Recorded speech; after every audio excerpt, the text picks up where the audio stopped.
but she's the brain power behind it, the main engine. And completely understand. Okay.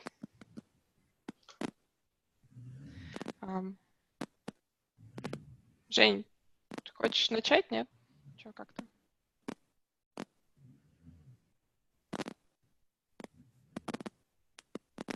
Okay, let's see if Evgenia wants to start. Evgenia, how are you?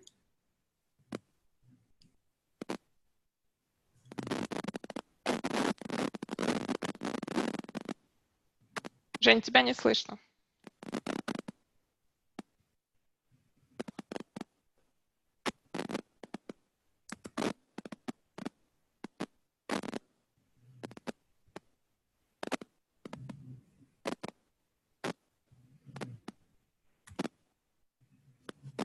Жень, все еще не слышно тебя.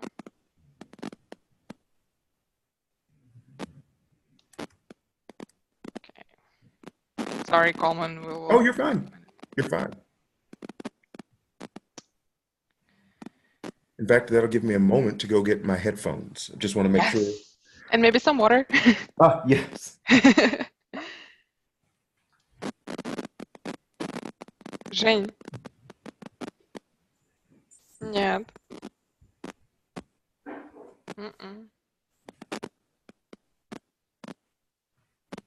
Нет, тебя не слышно. Говорить. Да, наконец. Привет. И давайте. Сейчас Колман вернется, и мы можем начать. Ну, да, решили. Да. Пользуясь случаем, дорогие участники, те, кто уже присоединился, всем привет. Да, я тоже всех приветствую. Ну, а сейчас подойдет уже наш спикер. Мы начнем буквально через 1 минуту.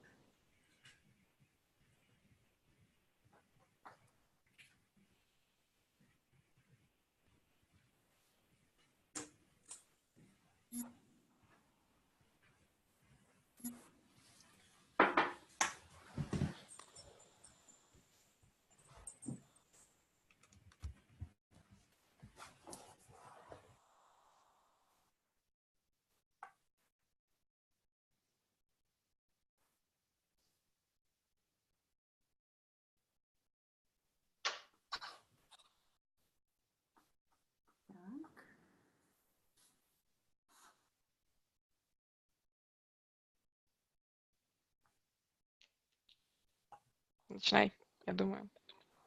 Да, думаю, что уже наши зрители уже соскучились. Доброго дня, коллеги. Мы начинаем. Приветствуем вас на вебинаре нашей конференции «Лидерство и осознанность в эпоху перемен». И я бы хотела представить нашего спикера. Сегодня вы увидите презентацию Колмона Элриджа, который является вице-президентом по членству и развитию ICF.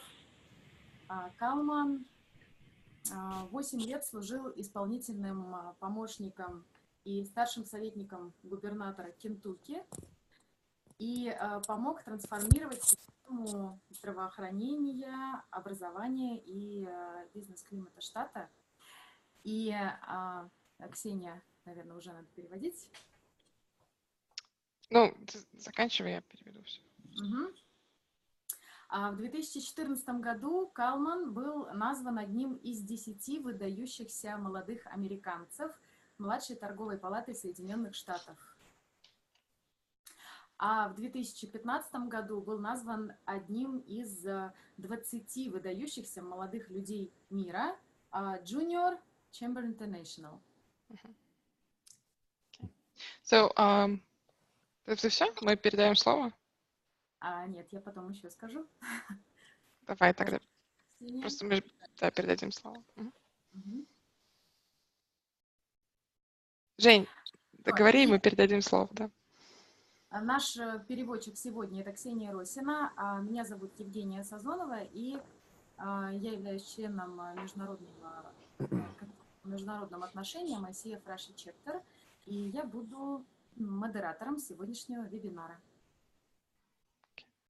All right, Colm. Colman, so we have introduced you with, we mentioned that you have been serving on the governor's cabinet in Kentucky and shared all the achievements that are well deserved and very impressive. So you can start and I will translate you consecutively. And vice Great. versa, I will translate questions to you. Oh, perfect. Can you hear me? Yes? Great. Good afternoon to everyone there in Russia. And thank you for the invitation to be with you today. I've been looking forward to this and I'm looking forward to this conversation. Добрый вечер, дорогие слушатели в России. Я с нетерпением ждал этого выступления и возможности провести этот диалог, поговорить с вами на мою тему. ICF Russia is a truly dynamic chapter, and you all are doing extraordinary work in promoting the excellence of coaching. And so on behalf of all of us at ICF, thank you. ICF Россия очень динамичное подразделение, и мы все в глобальном отделении с интересом следим о том, что как много делается в России для того, чтобы рассказывать об ICF. И от имени организации я хочу сказать вам спасибо. And I miss Russia quite often and want to, as I always do, thank ICF Russia and everyone who was involved in my trip there in December of 2017. Again, thank you for your kindness and your warmth and welcome. И я очень скучаю по России. Я хочу поблагодарить всех, кто в отделении ICF Россия принимал меня в декабре 2017 года. Спасибо вам большое за то, что сделали мое путешествие таким доброжелательным и очень тепло меня приняли. Спасибо. So today I thought it would be an idea to talk about coaching in organizations. Сегодня, я думаю, будет хорошо поговорить о коучинге в организациях. One of the growing trends that we see and we value at ICF is creating a coaching culture within organizations and leveraging our members and our brand to be a resource for those corporations and organizations. You froze after the word average. So can you repeat that, please? Sure. Sorry. So one of the trends that we see is this growth of coaching in organizations. And we at ICF continue to look at ways where we can leverage our members and our coaching excellence to influence the culture of coaching in organizations. Один из трендов, который мы очень ценим, это распространение коучинговой культуры в организациях, и мы стараемся сделать как можно больше, чтобы поддержать коучей и эти организации, членов ICF, в том, чтобы вот эта культура коучинга росла и распространялась еще больше. And so that for this presentation is to do a couple of things. It's to talk about building that culture, how we make the case to organizations to implement a coaching culture. And, go ahead. Sorry. I also wanted to see, do you want to share slides already? Yes, I'm going to do that. No, as as you're long translating. as... И сегодня мы поговорим про то, как построить коучинговую культуру в компании, как защитить этот кейс перед руководством. Great. Now, can you see the screen I just shared? Yep, Great. perfect. So we'll make the case, and then, you know, I don't want you to take my word for the importance and the growth of coaching and organization. So I want to share with you two stories of businesses and organizations that have successfully implemented coaching into their culture. И я, конечно, не хочу, чтобы вы мне просто верили на слово. Я поделюсь с вами двумя историями, конкретными историями двух успешных компаний, которые внедрили коучинговую культуру, и расскажу, как они это делали. So we'll start with building the coaching culture. Мы начнем с того, как строить коучинговую культуру. Organizations with a strong coaching culture really do follow a formula. Организации с сильной коучинговой культурой обычно соответствуют определенной формуле. And the most important part of that formula is that coaching is made to be accessible to all employees. So whether you are starting on your first day, or you are in middle management or senior management, you're a member of a board, coaching is made available to all to make the culture complete. Основная особенность заключается в том, что коучинг в таких организациях доступен всем сотрудникам, неважно, это какое-то высшее руководство или линейный сотрудник, или там, новичок, или человек, проработавший давно. Коучинг будет доступен каждому из них и будет помогать им, каждому из них. And we believe, from what we have seen, that it works best in one of three ways. И мы считаем, ну, из того, что мы видели, что это лучше работает одним из трех способов, которые вот я перечислю. And we call those three modalities external coaches. Мы называем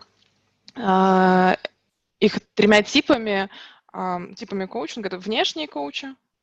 And what we mean with external coaches, those would be for any of you on this call today, if a company, let's say Coca-Cola in Russia, were to call you and ask you to come in and serve as a coach. So you would be external to the company.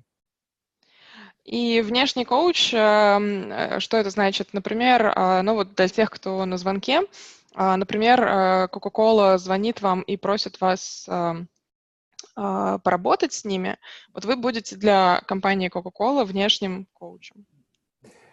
The second is internal, and that would be using the example of Coca-Cola. If Coca-Cola were to hire you to be a coach within the organization, and you were then part of the Coca-Cola team as a full-time position. Второй тип — это внутренние коучи. И продолжая пример с Coca-Cola, например, если компания нанимает вас для того, чтобы вы были коучем у них в штате полный рабочий день на зарплате, Вот это будет внутренний коуч. And the third is having managers who may not see themselves as coaches, but have coaching qualities that they have learned through some type of credentialed coach-specific training. И третий тип — это менеджеры, которые, они не являются коучами, не видят себя коучами, но они прошли обучение коучинговым навыкам и используют коучинг в работе. In all three of those examples, we at ICF understand that what works best is having that credentialed coach-specific training to ensure the excellence of the coaching experience. И что мы в ICF считаем наиболее оптимальным, но лучшим сценарием, когда у сотрудников, у менеджеров, когда они проходят это обучение, и обучение аккредитовано ICF, тогда их коучинговые навыки работают лучше. Some other critical components to that success are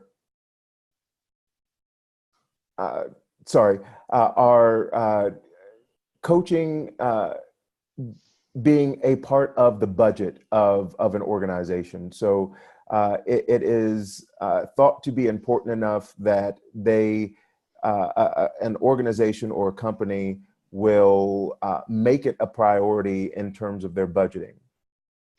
Еще один важный момент, когда мы отмечаем, что коучинг является статьей расходов в бюджете, и компания знает, что на эти интервенции будут проходить, нужно тратить деньги, эти деньги планируются, и об этих расходах думают заранее. And that coaching is part of their strategic plan, whether that is a short-term or long-term plan. We find it most successful when investing in coaching and implementation of a coaching culture is part of the strategic plan for growth and success. Следующий аспект, если коучинг является частью стратегического плана компании, и sorry, could you go back to the yes, sorry. Slide? Sorry. Коучинг является частью стратегического плана компании и учитывается при разработке следующих шагов, стратегии и так далее. And because of all of those investments, we find that some of the overall benefits of coaching in organizations are, as you can see on this slide. И мы считаем, что благодаря всем этим инвестициям коучинг приводит к благоприятным последствиям, которые вы видите на этом слайде. I want to point out a few of these individually. Я хотел бы о некоторых поговорить отдельно. The first is increased engagement among employees. Первый — это увеличение вовлеченности среди сотрудников. We will talk about that a little later in this presentation, but that increased engagement is both an emotional lift for employees and an economic lift for the organization. Мы еще позже об этом поговорим, но вот эта увеличенная вовлеченность, она служит таким подъемом эмоционального состояния сотрудников и материального благосостояния компании. Faster leadership development is another one that I wanted to specifically highlight. Ускоренное лидерское развитие — еще один момент, о котором я хотел бы на которые я хотел бы обратить ваше внимание. Many new employees, and especially millennials, believe that coaching is critical to their leadership development. Многие сотрудники, особенно сотрудники миллениалы, считают, что коучинг критичен для их развития и для развития их лидерских качеств. And because of that, they feel and are requiring coaching to be a part of their package when they are hired. И из-за того, что они так думают, они настаивают на том, чтобы коучинг был частью предложения, которое они получают, когда их нанимают. And so when you as practitioners of coaching are looking at the future of coaching, more and more we are seeing organizations need coaches, and this is globally, need coaches to meet the demands of their employees.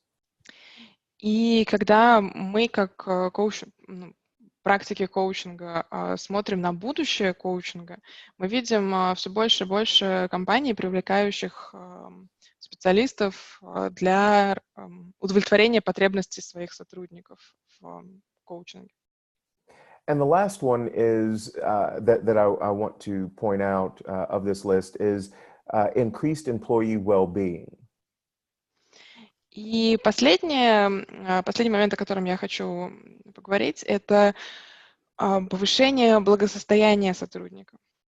What our research has shown is that organizations that have a successful coaching culture oftentimes see a decrease in employees who call in sick or have other ailments that may cost the organization or company in time, productivity, or other economic factors. Наблюдение, которое мы сделали, заключается в том, что компании с успешными коучинговыми культурами отмечают снижение пропусков сотрудников работы, там, по болезни или по каким-то мелочам, и они больше вовлечены в работу, и благодаря этому компании перестают терять деньги по этой статье. And so this next slide illustrates in numbers, and I like numbers, the fact that coaching both has an emotional impact on organizations, but also a financial positive impact on organizations. И следующий слайд показывает в числовом выражении, мне очень нравятся цифры, влияние коучинга на организации, на вовлеченность и на финансовые показатели. So you can see on the first half of the slide that a strong coaching culture is linked with higher employee engagement. И вы видите на первой половине слайда, что сильная коучинговая культура связана с вовлеченностью сотрудников. And this means that they are happier, more engaged, healthier, and see their role as critical to the success of the organization. И это значит, что они более счастливы, что они лучше себя чувствуют, и они видят свою роль критичной для развития компании. And the other part of that slide shows if you are an organization or a company, how that investment in a coaching culture, in a strong coaching culture, can have a significant impact on a positive impact on your finances. На второй половине вы видите, как сильная коучинговая культура, все инвестиции, которые вы делаете в развитие коучинговой культуры, эти инвестиции возвращаются и как они коррелируют с финансовыми показателями компании. And what this really gets to is that there is if you are a company or an organization, we believe, and the data shows that there is a competitive advantage to building a strong coaching culture. И мы считаем, и анализ показывает, что есть очень большое преимущество, конкурентное преимущество у компаний с построенной и развитой коучинговой культурой. And what we see here is that overall, 1 in 3 organizations globally use those 3 modalities that we discussed. So external coaches, internal coaches, or managers using coaching skills. И, как вы видите на этом слайде, одна из 3 организаций в целом использует все 3 формы коучинга, все эти 3 типа внешних коучей, внутренних коучей и менеджеров с навыками коучинга. And what we are beginning to see is that organizations that are really really strong in that coaching culture have either tried all 3 modalities or in some way are building a coaching culture using all 3 of them at the same time. И что мы видим, организации с сильной коучинговой культурой либо пробовали использовать каждый из 3 типов, либо строят коучинговую культуру сразу, учитывая все 3 типа коучинга.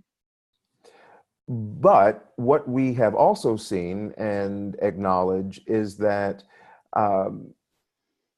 reshaping that culture means having some equitable access to coaching. И что мы еще видим и учитываем, изменение коучинговой культуры требует предоставления доступа к коучингу на всех уровнях.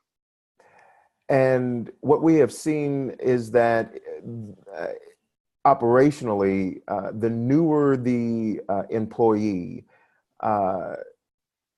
their access to coaching is sometimes just having a manager that has coaching skills. И часто мы видим, с операционной точки зрения, у новых сотрудников обычно есть доступ только к менеджерам, использующим коучинговые навыки. Versus a manager or a senior level executive may have access to not another manager with coaching skills, but an internal coach or an external coach. В противопоставление у руководителя высокого звена будет уже доступ не к руководителю с навыками коучинга, а к внутреннему коучу или к внешнему коучу.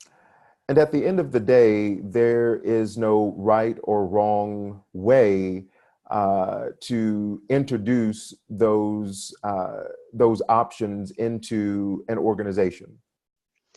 Но в итоге нет какого-то одного правильного или неправильного подхода, как представить коучинг в организации. But what we do care about is that coaching is made available for employees, regardless of where they are within the organization. Но что мы считаем важным, это доступность коучинга всем сотрудникам вне зависимости от того, где они находятся в организационной структуре. And that coaching comes from a place of excellence. So we value credentialed coaches. We value training programs that are recognized, making sure that whatever the training the coach has, it is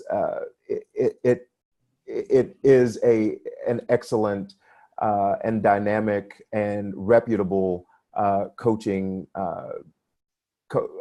coach training. И еще один момент, который мы очень ценим, поскольку коучинг — это такое высшая форма взаимодействия, мы очень ценим сертификационные программы сертифицированных коучей и программы обучения, получившие аккредитацию. Очень важно, чтобы специалист, коуч, который работает с сотрудниками, он действительно прошел качественное, зарекомендованное обучение с современными инструментами, отвечал критериям аккредитации. And so after we have looked at whether or not coaching, building a coaching culture can be done, после того, когда мы смотрим, что внедрение коучинговой культуры может быть сделано, and we have then studied how a coaching culture is implemented, и после того, как мы посмотрели, как коучинговая культура может быть внедрена, it is important to measure the impact that a coaching culture has. Очень важно измерить влияние, которое коучинговая культура окажет на организацию. And so here are a few ways that organizations have measured the impact of building a strong coaching culture. И здесь перечислены несколько способов измерить воздействие коучинга на организацию. For me, there are a few categories within this small list. Для меня здесь есть несколько категорий, по которым можно разбить этот небольшой список. The first is self-assessment. Первое — это самооценка. And that is the recognition of the individual being honest with themselves and acknowledging whether or not coaching has led to professional and personal growth. И это оценка, когда сотрудник сам, будучи честным с собой, смотрит, насколько коучинг помог ему вырасти, и какое воздействие было. The second is kind of that collective assessment. Второе — это такой, коллективная оценка. This allows employees to measure the culture before coaching and after coaching and assess whether or not the culture and the climate of an organization has been made stronger because of coaching. Эта оценка позволяет сотрудникам измерить ситуацию до коучингового вмешательства, после, и оценить, было ли какое-то изменение, климата благодаря вмешательству. And the third is a little tricky and can be a very positive assessment if done correctly. И последняя, третья категория, она немножко такая хитрая и может принести колоссальные результаты, если ее правильно сделать. And that is to have your customers, so the people that are served by the organization or business, to have them assess uh, improved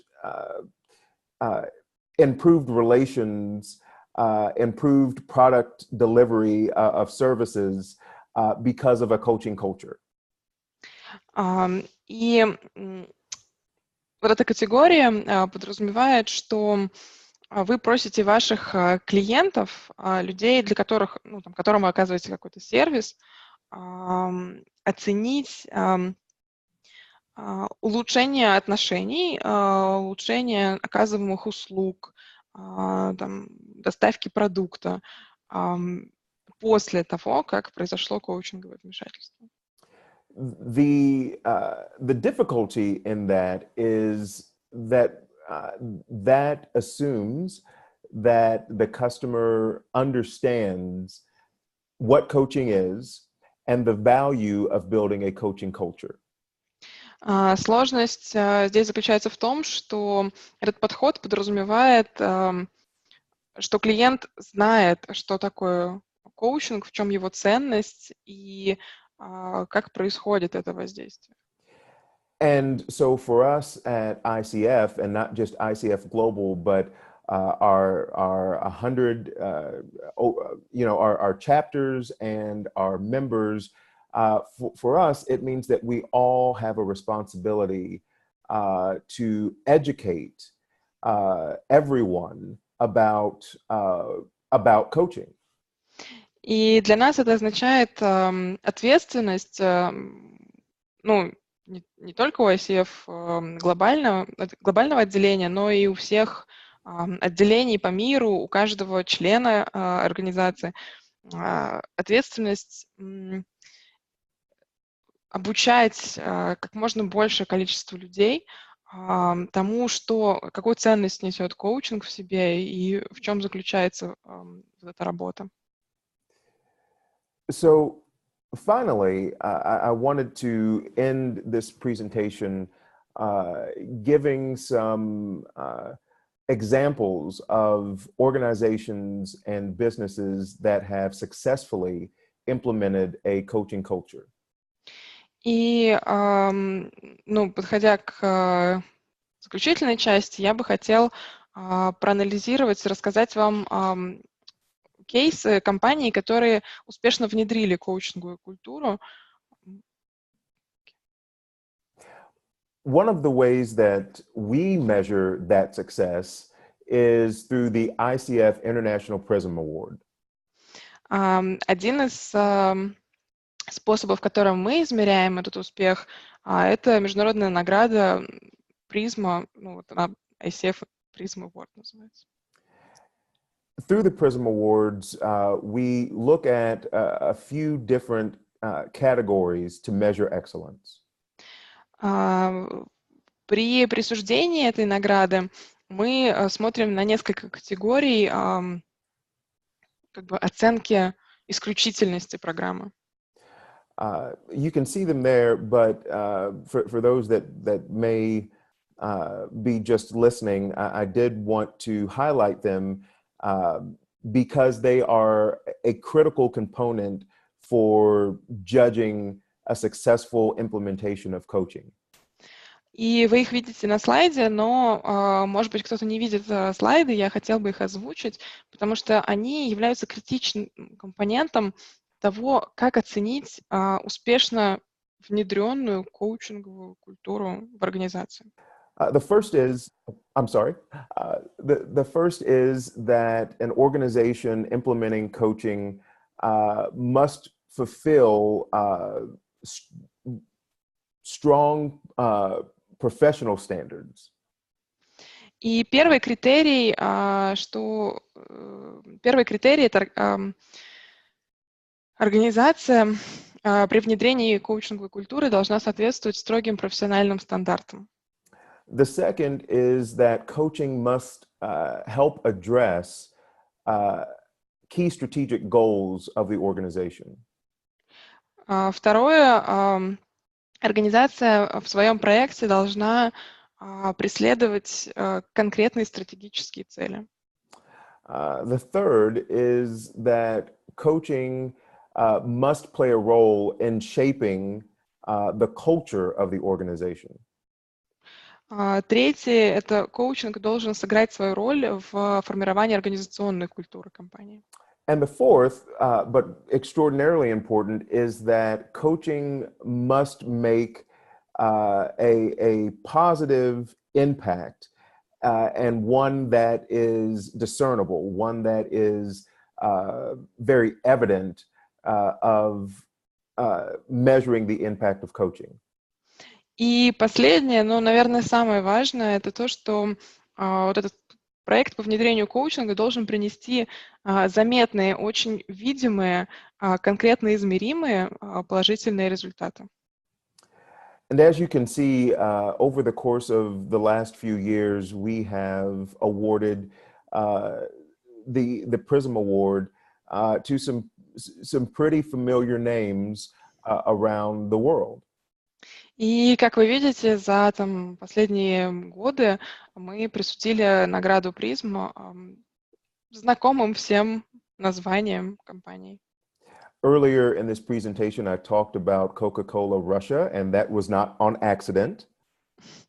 Чуть ранее в презентации я упомянул Coca-Cola Россия, и это не было случайно. You have an example in your country of a global brand that saw a need for coaching within their specific country of operation and successfully invested in building a coaching culture. У вас внутри страны есть пример глобального бренда, который увидел потребность во внедрении коучинга в рамках территории, то есть в рамках российского подразделения, инвестировал в этот проект, и этот проект очень успешен. And what you can see from this list is that you have large global organizations and small startup companies and a school system in Turkey, all focused on the importance of building a strong coaching culture. И, как вы видите, из этого списка есть глобальные огромные компании, есть небольшие компании, стартапы и даже школа, то есть образовательная организация, которые успешно внедрили коучинг в своей структуре. So, two quick stories. Две короткие истории. This company was awarded the 2017 International Prism Award. Этой компании, and I will shortly talk about what it is, right? Yes. Just one word. И вот этой компании, название которой на экране, была присуждена награда в 2017 году. И вот эта компания, они занимаются топливными камерами, в общем, для двигателей внутреннего сгорания делают. I just wanted to highlight what they do. Oh, perfect. There. And this company, one of the reasons they decided to implement coaching was a recognition that they wanted to keep their employees happy and motivated. И одна из причин, по которой эта компания решила внедрить коучинг в свой процесс, они хотели, чтобы их сотрудники были счастливы на рабочем месте, и чтобы им нравилось делать то, что они делают. And so, after 4 years after they founded the company, И через 4 года после того, как компания была основана, they began building an innovative coaching culture. Они начали строить инновационную коучинговую культуру. And as we have discussed throughout this presentation, one of the critical decisions they made was to make coaching available to all of their employees. И, как мы уже обсуждали в ходе презентации, одно из критичных решений, ими принятых, было сделать коучинг доступным для всех сотрудников. And not only their formal employees, but they also offered coaching to contractors that did business with the company. И не только они предложили коучинг ну, официально устроенным у себя сотрудникам, они также предлагают коучинг поставщикам, людям, которые по контракту с ними работают, всем, кто с ними сотрудничает. Because of that investment, they have seen in their company employees having the skills to have the skills and the awareness to have coach-like conversations every day. И из-за того, что коучинг покрывал всех сотрудников, вот это вмешательство, они видят, что сотрудники в ежедневных беседах используют коучинговый подход, и этот подход используется во взаимодействии. And these conversations happen peer-to-peer, and also happen in team coach settings. И эти беседы могут проходить как между коллегами, так и в рамках командных встреч. And what we have seen is a significant number of senior managers, mid managers, and just regular employees undergo 60 hours or more of coach-specific training. И еще мы наблюдаем, что в этой компании большое количество высшего руководства, среднего руководства и даже просто линейных сотрудников прошли 60 часов или больше специального обучения навыкам коучинга. And again, because the numbers tell a great story. Ну и еще раз, поскольку цифры прекрасно рассказывают истории, we see that there was 161% improvement in the culture of leadership within the company. Мы видим, что на 161% улучшилась культура лидерства в компании. And we saw employee turnover, so that our employees that leave, we saw that reduced by almost 50%. И текучка сотрудников, то есть вот этот уход сотрудников из компании снизился на 50% почти. And that savings alone saved the company $700,000. И только на этом компания экономит $700 тысяч ежегодно. And another key component is the empowerment that it is given to employees to contribute more significantly to the success of the company. И еще один аспект воздействия коучинга — это ощущение сотрудников, вдохновение сотрудников на то, чтобы приносить больше результата компании, больший вклад в работу компании. So that was an example of a small company. I want to give an example very quickly of a large global company. Это пример небольшой компании, и я хочу очень быстро привести пример огромной глобальной компании. EY, which was formerly Ernst & Young, was a 2017 honorable mention at our Prism Awards. EY, Ernst & Young раньше назывался, получил почетное упоминание на призме в 2017 году. Obviously, EY is one of the largest professional organizations in the world and has a significant footprint in almost every country in the world. Ну, конечно, Эрнст Янг одна из крупнейших компаний в мире и оставила отпечаток, наверное, в каждой стране.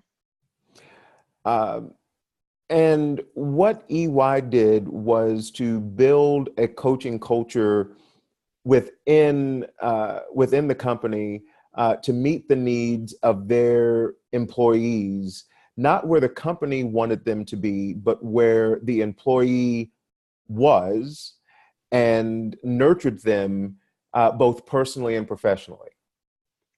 И одна из вещей, которую они сделали, это стимулировали развитие сотрудников не в том направлении, в котором компания хочет, чтобы они развивались, а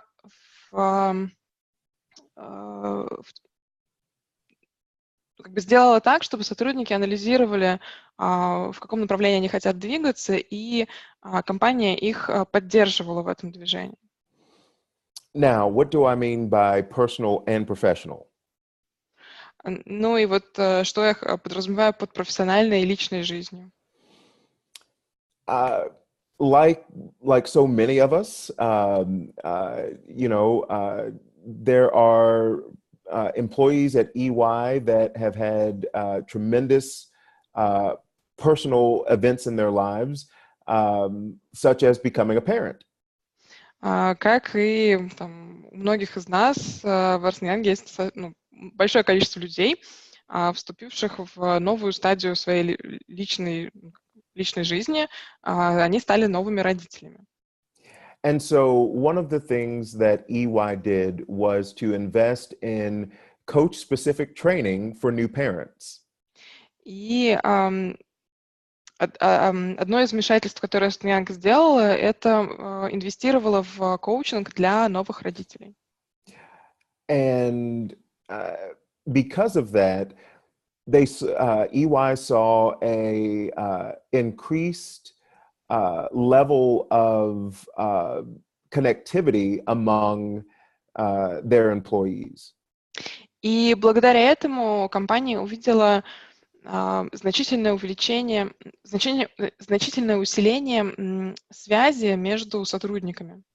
Because they were able to balance that work and life balance because of the integration of coach-specific training.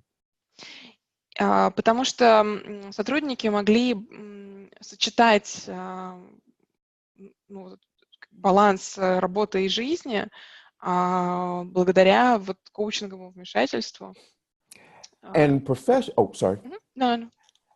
professionally, coaching was instrumental in employees being able to understand what drives them. И с профессиональной точки зрения коучинг помог сотрудникам лучше понимать, что ими движет. And understanding the skills that they either have or need to be promoted within the company.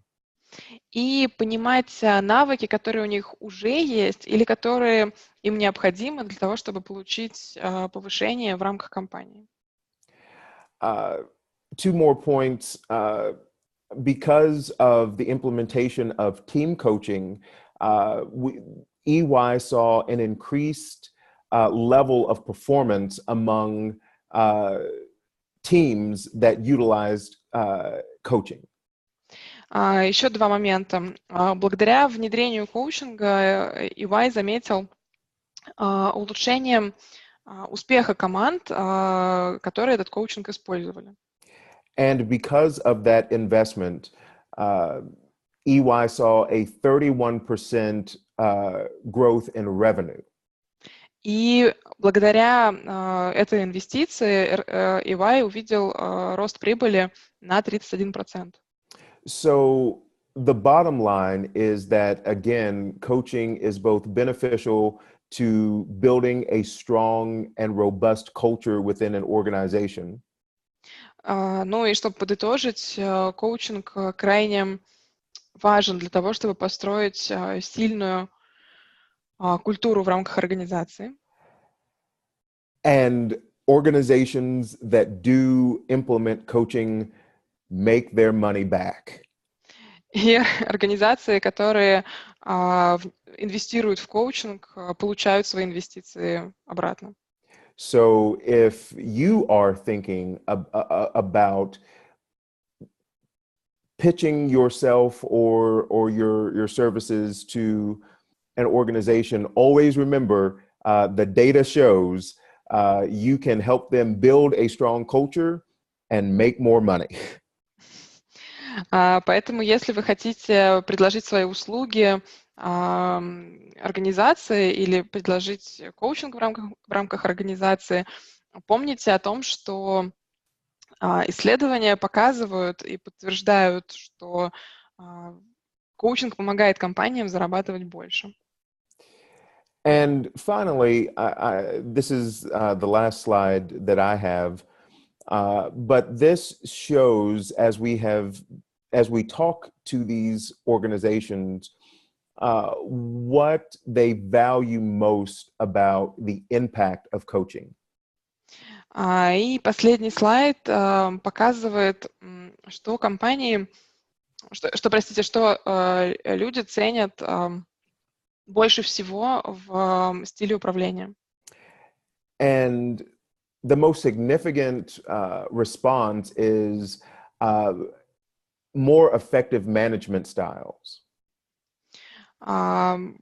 Наиболее частый ответ при вопросе, как коучинг повлиял на компанию, это стиль управления стал более эффективным.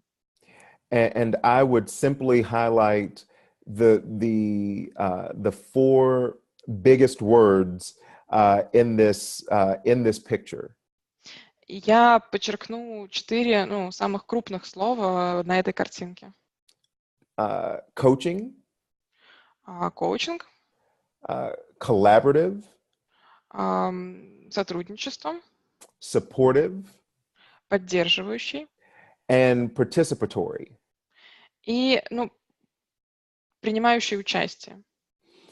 So the impact of coaching on management styles really endears collaboration and team success in a way that we believe is beneficial to the sustainability of and vitality of organizations. И коучинг очень сильно влияет на управление в организации и на то, чтобы компания была жизнеспособной и эффективной.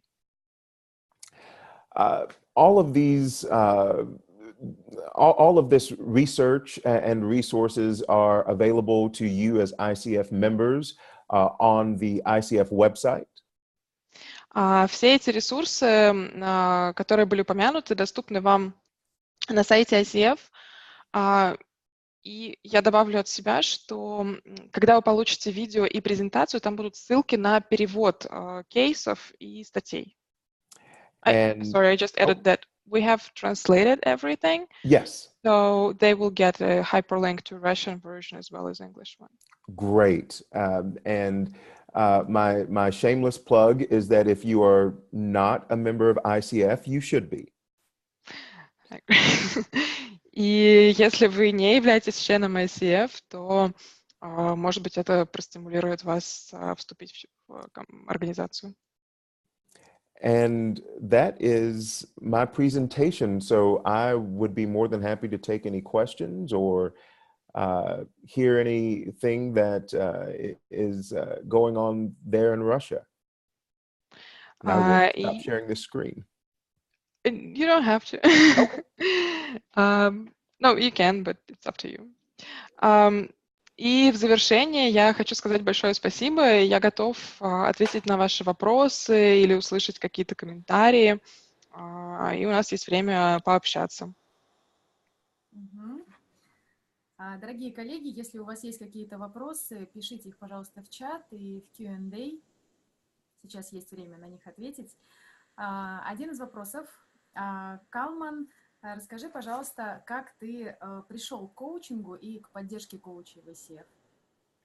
So one of the question is how did you personally get started with coaching? What was your path, and how did you end up in ICF? Oh, so I myself am not a coach, but had learned about coaching as an executive and understood the need for my employees at the time, over 30,000 employees, to have some kind of access to coaching. Ну, вообще, я сам не коуч. Я узнала о коучинге, будучи руководителем высокого уровня, и я в какой-то момент понял необходимость представить коучинг вот моим там 3000 сотрудникам, которые у меня были в подчинении. And in terms of my coming to ICF, you know, it was for me it was a dream come true because I wanted to build on the great work that the membership team had done and believed and still believe that I had something to offer to coaching, not only here in the United States, but throughout the world. And so it's been a great honor to meet dynamic coaches like those at ICF Russia. Ну, а что касается прихода в ICF, для меня это было такое исполнение мечты в каком-то смысле, потому что я верил, ну и до сих пор верю, что мои навыки помогут организации продолжить и сделать еще больше на вот той основе, которая уже была. И мне, например, очень важно помогать организации развиваться, ну, не только в Штатах, но и по всему миру, ну, вот включая Россию. Спасибо большое за ответ. И следующий вопрос, который нам поступил от участников, это какое ты видишь будущее у коучинга? So another question is, how do you see a future of coaching? Oh, that's a great question. I believe that coaching, well, first, coaching in organizations. I do believe that more organizations are becoming knowledgeable about coaching and will implement coaching into their culture. Ну, отличный вопрос. Я на самом деле верю, что компании с развитием, с ходом времени, я вижу, что компании будут все больше и больше внедрять коучинг и привлекать коучей, и изнутри внедрять навыки коучинга в своих организациях. But I also see coaching more and more in schools. I see coaching more. I continue to see the growth of individual practices. Но еще я вижу, что коучинг будет приходить в школы. Я вижу развитие, ну, это сейчас есть, но будет еще больше индивидуальных, ну, как индивидуальной работы с коучем. And I also see coaching being more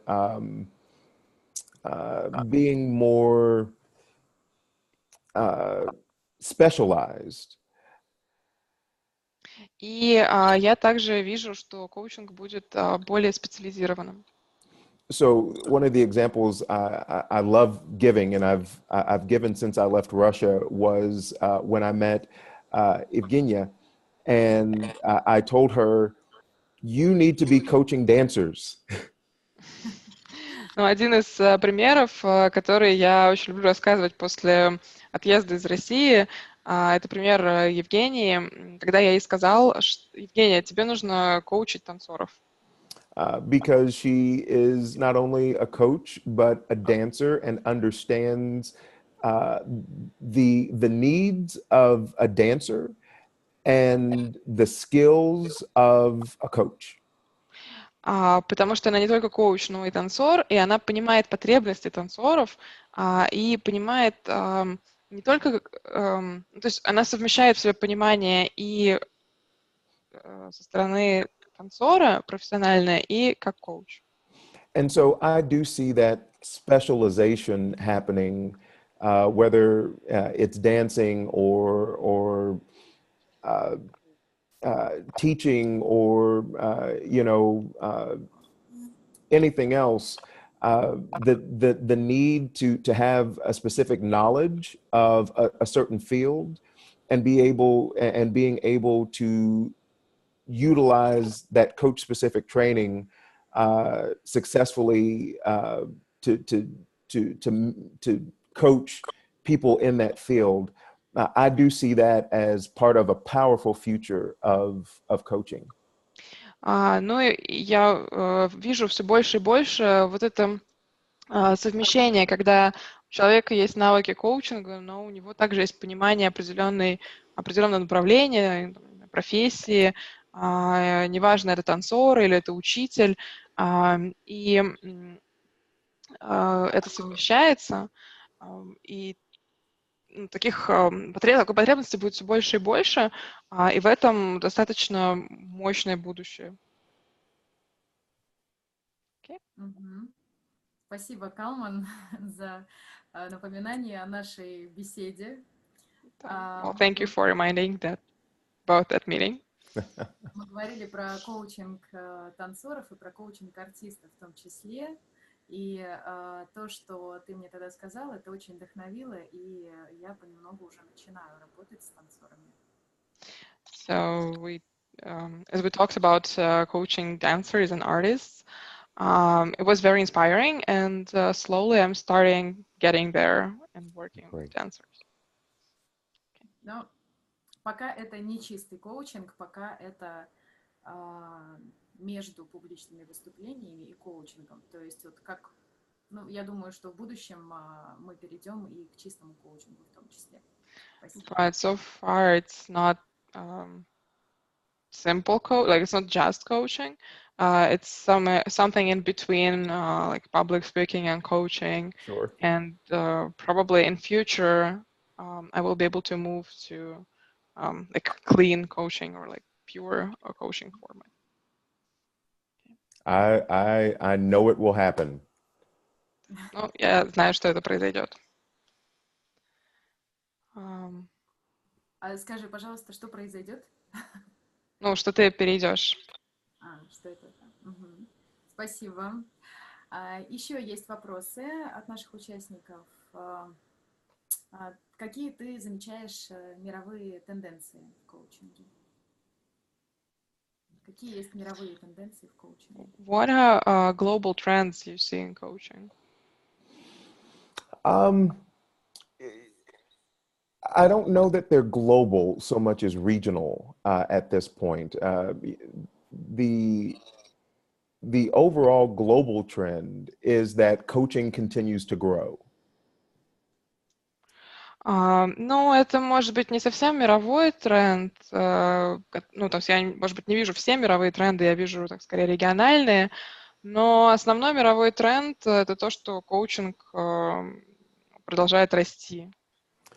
And we're seeing coaching grow both in organizations and as individual practices.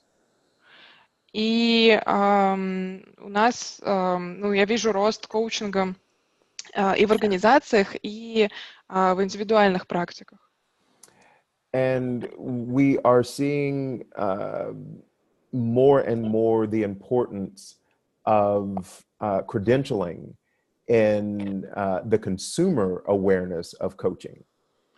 И я вижу больше и больше распространения сертификации, аккредитованных программ обучения и осознание пользователями, что такое коучинг.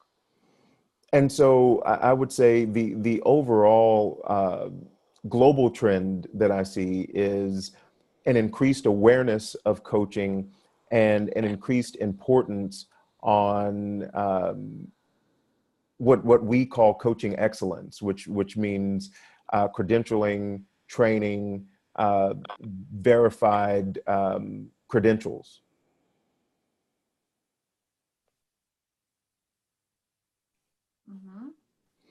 Люша? Sorry, could you repeat that because you froze? Oh, I'm sorry.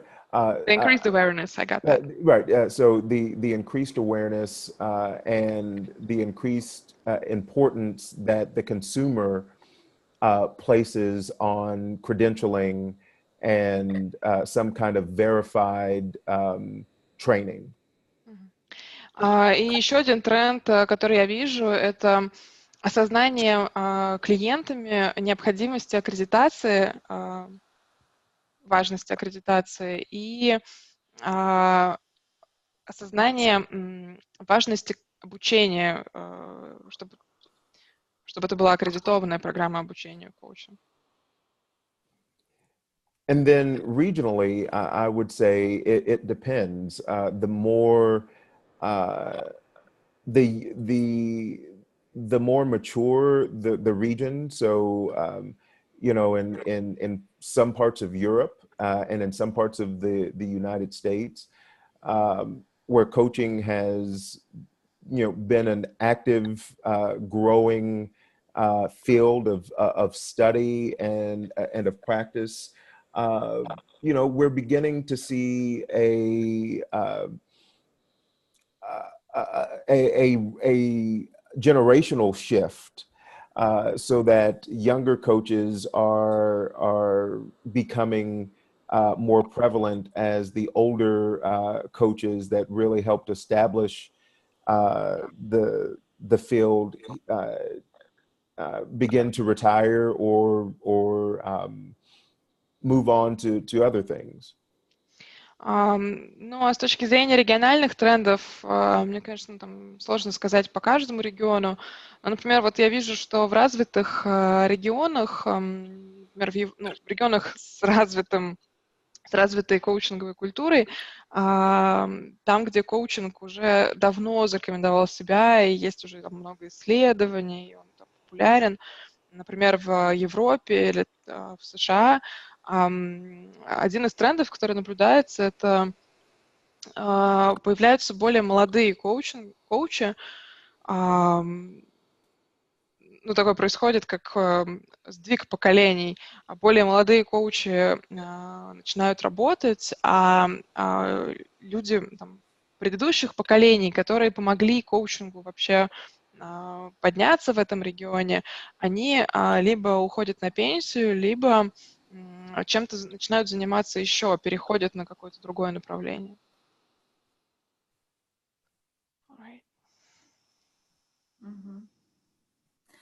Калман, скажи, пожалуйста, ты говоришь про определенные страны, в которых коучинг получил большее распространение. Вот можно привести примеры, в каких именно странах он более развит, получает больше? Could you give an example of like countries with where coaching is wildly spread? Wildly spread. Well, a couple. I think again in the United States, coaching has been growing for the last 10 years, and so go ahead. No, finish it. We'll be back. And so we are beginning to see not only more organizations use coaching, more individuals use coaching, but we are beginning to see coaching show up in universities. And so that opens not only the practice of coaching, so coach training for future coaches, but the utilization, the usefulness of coaching for students. It's beginning to take hold for a whole new generation. And again, that's why you see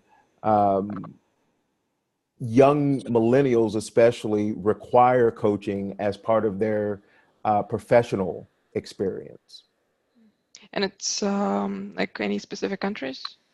US? Well, the United States, the UK, France, Germany. So we're beginning to see that growth in those countries that have had a long history with coaching. Ну, я с конца начну переводить, чтобы ближе ответить на вопрос. Ну, основные, конечно, страны — это Штаты, Великобритания, Германия, Франция, то есть Западная Европа и Америка.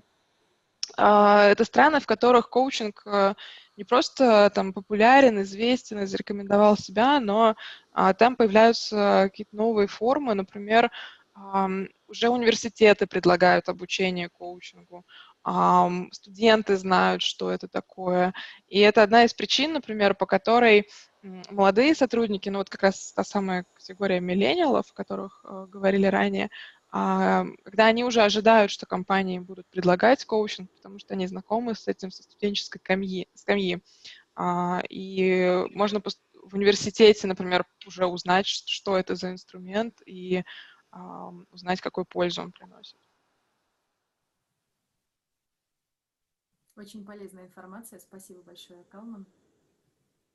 Okay, thank you for that information. Sure. И Ксюша, вопрос Романа. Можете читать? Yeah, so I'm going to read the question because that's I was eager Sure. to. Да, вопрос обратно по презентации. Колман упоминал климатическое исследование. Вопрос, что это такое? И также упоминались другие бизнес-показатели, например, рост продаж. И как было понятно, что это благодаря внедрению коучинговой культуры произошло. So, first question is back to your presentation. You talked about climate survey, sort of. Well, that was the metaphor. Yes. And so the question is, what is it? Like, how does it look like? And I don't know, do you want a second question now or Sure. after? Okay. And the second question is, you also talked about like sales growth or profit growth. How was it evident that this growth was because of coaching culture, because other factors may Sure. impact? Sure. So I'll answer the first question. That climate survey can look very different company to company. Ну, климатическое вот это исследование, опросник, он может выглядеть очень по-разному в зависимости от компании. But some of the consistent themes in those surveys are having employees talk about the growth of the culture and the climate since the implementation of coaching. Но общая черта у всех этих опросов в том, что сотрудники как бы оценивают, что поменялось или что изменяется в ну, в культуре компании, в климате, если так можно сказать, с внедрением коучинга. And so often it requires employees telling the narrative of what the culture and climate was like before the implementation of coaching, and then what has changed either in a positive way or a negative way, or has not changed because of that implementation. И очень часто это требует от сотрудников, ну, как бы рассказать вот эту историю, что, как было в компании до внедрения коучинга, и как менялась атмосфера с внедрением, и что поменялось после. In terms of the second question, most of the time, where we see those initial gains in finances come from decreased turnover. Мгм. А что касается второго вопроса, ну вот про бизнес-показатели, как понятно, что это благодаря внедрению коучинговой культуры. Но чаще всего, как сказал Колман, когда мы видим улучшение финансовых показателей, первое, что мы смотрим, это сокращение текучки. Это первый показатель, где происходит рост из-за коучинга. So, for instance, on the first case study, they, having implemented coaching in 2012, one of the first significant gains financially they found was because of coaching, which led to increased engagement among their employees. They had less turnover and were able to monetize that to almost $1 million US dollars. Например, вот если вернуться к кейсу вот автомобильной компании топливной, они внедрили коучинг в 2012 году, и с тех пор у них снизилась текучка персонала, и в основном она снизилась благодаря увеличению вовлеченности сотрудников, на которую как раз коучинг и повлиял. И благодаря этому они почти $1 миллион сэкономили вот, каждый год практически. And very quickly, let me add that because we also see consistently increases in productivity and innovation, those things that really spur either growth in an organization or improved products within an organization, improved customer service, very slowly, but I think very significantly, we're beginning to see companies make the correlation that because of this investment in a coaching culture, they're able to begin to monetize the impact of coaching and spread that throughout the organization. Ну и я добавлю, что поскольку коучинг влияет на развитие продуктивности сотрудников, на развитие креативных способностей, вовлеченность, уже сказали, компании потихоньку начинают это признавать и видеть. И благодаря этому они расширяют зону коучингового вмешательства на все сферы, да, на все уровни организации. All right. And the second question from the same person is, I'll read it in Russian first. Sure. And then, okay. Да, и второй вопрос, но тоже вот по теме презентации. Есть мнение, что коучинговая культура для зрелых организаций, но существуют незрелые, более авторитарные культуры. И видит ли спикер возможность внедрения коучинга в таких культурах? Right. Well, that's actually personal to me as well. So there is an opinion, well, at least in Russia, there is an opinion that coaching culture is like destined for mature organizations. But there are less mature organizations, more like with more authorities, with more like retro style, if you mean, like more I told you so or that. Do you see a possibility of implementing coaching in that culture, in those cultures? Absolutely. Look, coaching is extraordinarily agile, and oftentimes it is one of the, well, let me back up.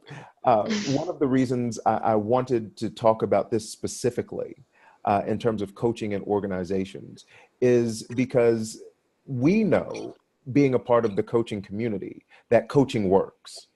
But being able to make that case to organizations like you've just illustrated can be difficult. And so sometimes you have to speak that language in terms of showing the value of coaching, not from how we see the value of coaching, but how a president, a CEO, an executive director would need to feel it could be valuable to make that investment. And then we know once we're there, we can have that influence on the culture of an organization because we know that coaching works. I hope that answers your question. It's a very complex question. I don't think there is one answer, but yeah. Да, но нужно понимать, что... I'm sorry, can I ask you a question?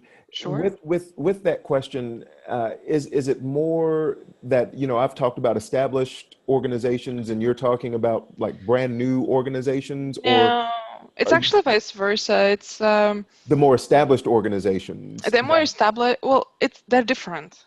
It's Yes. more conservative, more because there is a lot of companies in Russia that don't feel the need to be exposed to world best practices, and they're as successful as they are. The question is, well, it's also about passion, like how much we want to go there, and how passionate we are about spreading the coaching. Yes. The seeds. But I will have to Understand. translate. Yes. Извините, просто в ответ на, после своего ответа Колман задал тоже вопрос по тому, что за авторитарная у нас культура в России. Да, отвечая на вопрос. Конечно, и в авторитарных культурах организаций можно внедрить коучинг, считает Колман. Но здесь нужно понимать, что мы как коучи знаем, в чем вклад коучинга в развитие компании, какую пользу он принесет. Возможно, скорее всего, руководители авторитарных вот этих структур, консервативных, они совершенно не имеют никакого представления об этом, и нужно адаптировать свой диалог, свою аргументацию под их язык. То есть нужно больше говорить о том и подкреплять свои аргументы данными, больше говорить о том, как коучинг повлияет, может быть, и на вовлеченность сотрудников, да, на какие-то финансовые показатели, на бизнес-показатели, говорить их языком цифр, фактов и так далее. И потом Колман меня спросил, когда мы говорим об авторитарных вот этих культурах в России, мы говорим о каких-то новых компаниях, и вообще этот вопрос мог ли возникнуть из-за того, что Колман, может быть, не те примеры приводил. И я в ответ просто сказала, что нет, у нас просто в России есть компании, которые у которых нет потребности какой-то продиктованной конкуренцией или рынком внедрять там все лучшие мировые практики, они уже успешны. И то есть их авторитарная культура не мешает им быть успешными. Или, может быть, мешает, но они этого не видят. Okay. And, I want to add one thing, which is that there is an argument, and I've hopefully tried to make this successfully throughout not only this presentation, but my time at ICF. Coaching is going to be a significant part of the 21st century. And if you are a business that does not buy into coaching, I would say that is to the detriment of their competitive advantage. And so there's a case to make, and I think we're becoming more savvy as an organization and just as individual practitioners in how to make that argument. But it feels very uneasy at times for the coaching community to make the money argument or the success argument in terms of being able to grow a business or have a business have increased vitality. But we have to make those arguments because if we don't, no one else will. And so we are, as an organization, I think, becoming more cognizant of the need to make that argument. And we will, I think, be sharing that language in a way that I hope would be beneficial to practitioners. Ну, я еще хочу добавить, что на дворе 21 век, и коучинг будет все больше и больше распространяться.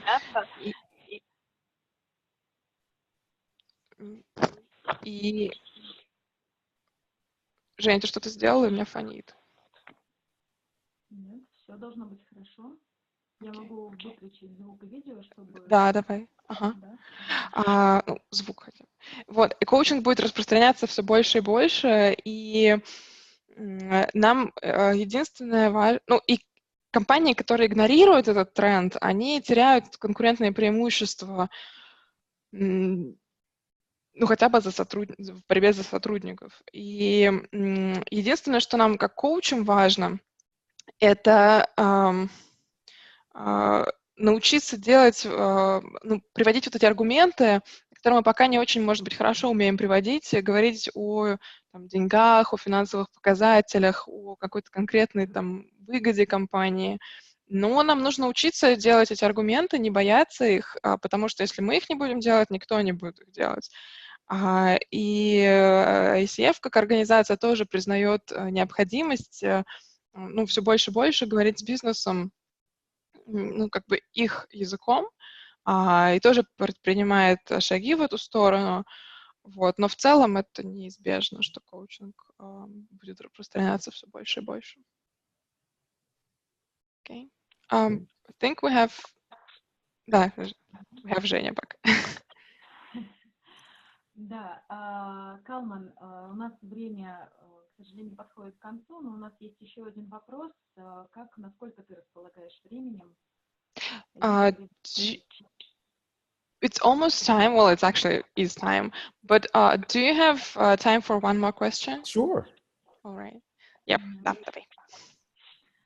Яна спрашивает, какими главными компетенциями должен обладать командный коуч, как ты думаешь, с точки зрения работы с организациями? So the question is, what key competence does team coach need to have to work with organization? I would say a couple of things. One, all of the competencies that are required for one-on-one coaching are still required for team coaching. Ну, первое, что я хочу сказать, это все компетенции, которые нужны для индивидуального коучинга, остаются необходимыми в командном коучинге. But the second, and I think very critical skill is being able to understand personality dynamics and with the employer or with the team leader, rather, have an understanding of the need of the team, the needs of the team. Ну, а второй момент — это коуч должен понимать особенности, как вот групповой динамики, и плюс к этому он должен вместе с работодателем, ну или скорее с лидером команды, понимать потребности этой команды. So really quickly, as an example, if a team in an organization puts out a really great product, that is something to understand, that they are professionally great, but a coach may be brought in because this team, even though they can put out a great product, does not communicate well. And because of the inability to communicate with one another, the product is okay, but the morale is low. Ну, вот, например, приведу пример. может быть команда, которая вместе выпускает прекрасный продукт. И они профессионально очень эффективны. Но у них страдают навыки коммуникации, и из-за этого приходит коуч с ними работать. Потому что, несмотря на то, что продукты они выпускают прекрасные и профессионально они эффективны, уровень удовлетворенности, как командный дух, очень низок, и это им мешает развиваться. And so, as a coach, you and I have seen this. You will still have those one-on-one conversations, and so that skill set is still very much needed. But then you have to bring this group together, a conversation or a series of conversations, using coaching skills, using facilitation skills to help that team evolve. And that is not always easy, but that's where I think the value of training and not just calling ourselves coaches, but having the credentialing and the training becomes critical to not only that team's success, but our credibility as a profession. Ну, у вас все равно будут индивидуальные сессии с членами команды, поэтому навыки коучинга индивидуального, они все равно остаются. Но у вас также будут командные сессии. И это то пространство, где как раз потребуется понимание, как группа работает, навыки фасилитации. И очень важно, здесь будет очень важно обучение, которое у вас есть, и знания, которыми вы обладаете, вот, чтобы командой управлять. Спасибо большое, Colmon. Время наше уже подошло к концу. Я просто хотела не отказывать себе в удовольствии и сказать, что про командный коучинг у нас будет следующий вебинар 26 апреля. Спасибо. Ксения. Ну, да, просто он будет, поэтому, если есть такой вопрос. Поэтому, да, мы в любом случае всех участников нашей конференции приглашаем на наш следующий вебинар. Каждый из вебинаров очень полезен. I said that the next webinar we're going to have is actually on team coaching. So Oh, great. that was a great link. Happy to help. Thank you. Thank you. Хорошо. Ну что, подошел к завершению наш вебинар, и я хотела бы поблагодарить Colmon за его презентацию, за то, что он поделился с нами опытом своих исследований и в целом своим опытом. So, Colmon, thank you so much for sharing your experience and sharing your knowledge and all the slides. It was extremely interesting and very useful. The time was flying really fast. Well, at least for me it was. Well, Время очень быстро летит. И спасибо за твои истории с цифрами. Я думаю, что это будет полезно всем коучам в аргументации о полезности коучинга, когда мы приходим в организацию. And your mentioning of numbers and the importance of numbers is also very important to us as a reminder what to talk about when we come into the meeting, to the organization. И очень вдохновляет то, что есть компании, которые заботятся о том, чтобы их сотрудники были счастливы. Это были очень вдохновляющие примеры. And it's very inspiring to know that there are companies that care to have happy employees. It was a very inspiring example. Спасибо, Ксения Росина, за прекрасный перевод, за сопровождение. That was thank you to me. Sorry. No, yeah. I knew that. I'm learning. Because of the name. Okay. Да, Colmon угадал, что происходит. Выучил русский, скорее. Да, в процессе. Да, и отдельно еще спасибо Калману за его любовь к России. Это очень приятно. And also thank you that you liked Russia so much. I mean, we always, it's very endearing to hear from someone who've been here and who liked it. I'm coming back. So yes. When? I don't know, but I'm going to work it out because I absolutely love Russia. You all are Awesome. amazing. Okay. Колман сказал, что он собирается приехать, он не знает пока когда, но ему очень понравилось, и он хочет вернуться. Ну и спасибо вам, дорогие коллеги, за то, что вы нашли время принять участие в нашем вебинаре. Записи презентации будут вам доступны, вы можете позже с ними дополнительно ознакомиться. И ждем вас на следующих вебинарах нашей конференции.